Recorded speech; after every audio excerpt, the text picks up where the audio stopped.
I found a new tool by which USCIS officers test if some relationships are real and some are not. You want to know? Make them do multiple interviews. All right. Name? Dwight Schrute. Thank you, Mr. Snoot. We will let you know. You have to interview me. I just did. This case, the client had to do 3 different interviews in 3 different locations, and that's way beyond what we've seen normally, other than a fraud investigation. Don't be suspicious, don't be suspicious, don't be suspicious, don't be suspicious. Let me tell you how the story went down. Hi everyone, my name is Joseph. I'm the managing partner here at Tsang and Associates, where we solve legal problems with creative solutions. So the legal problem in this case is that the client 751 was denied. Green card, gone. Denied? You're denying my claim? Why? Because they did not show up to the joint interview. They filed it themselves, but they said they never got the appointment notice.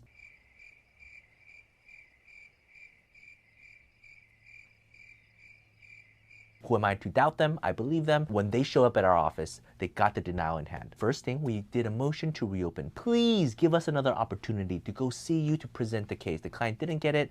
Give them the benefit of the doubt. It's a real marriage. Please, please, please, please, please, please. And then a year and a half later, the officer just dragged out this case. Normally, it's really fast. USCIS said it was COVID. I don't believe them because there's so many USCIS cases that we filed that got approved during that time.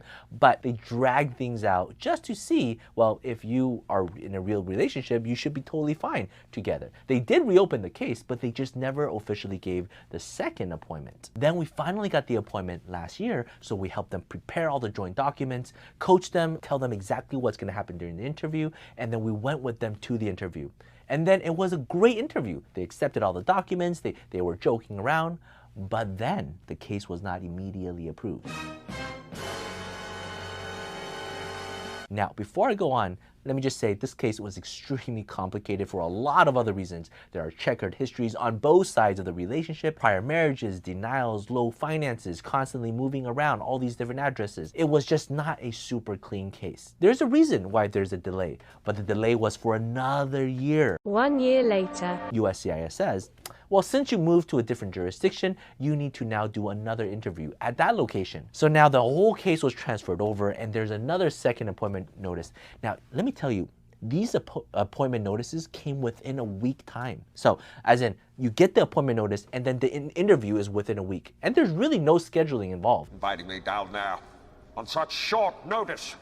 Even if I wanted to go, my schedule wouldn't allow it. So we had to quickly gather everything together, prepare them again, and then go into the interview again with another attorney to go with them to that interview. And I'm talking about like these interview locations are like 50 miles apart from each other. That is how USCIS is now testing certain relationships that constantly move around. They have addresses in different locations. And so to them, they really don't know if their case is legit or not legit. The documents are there. Both people are showing up. But in order to test if the marriage is real, if the green card is that important to you, both of you can call off sick to work and come to the office and to do another round of interview. So in this case, there were 3 total interviews scheduled, documents prepared. We were hired after the case was denied. And each time you go to an interview, there's all the documents that can be updated. New bank account statements, new credit card statements, new things, new anniversaries that have happened. Many, many months have passed between each interview. So you want to document each one of those. And the tricky thing about what the officer did was in the second interview, they were able to read back on the first interview's notes and test if that was still true.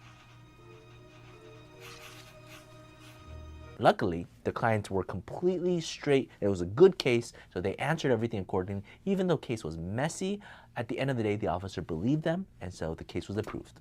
Thank goodness. If you have any questions, feel free to reach out to us. Take care. Bye-bye.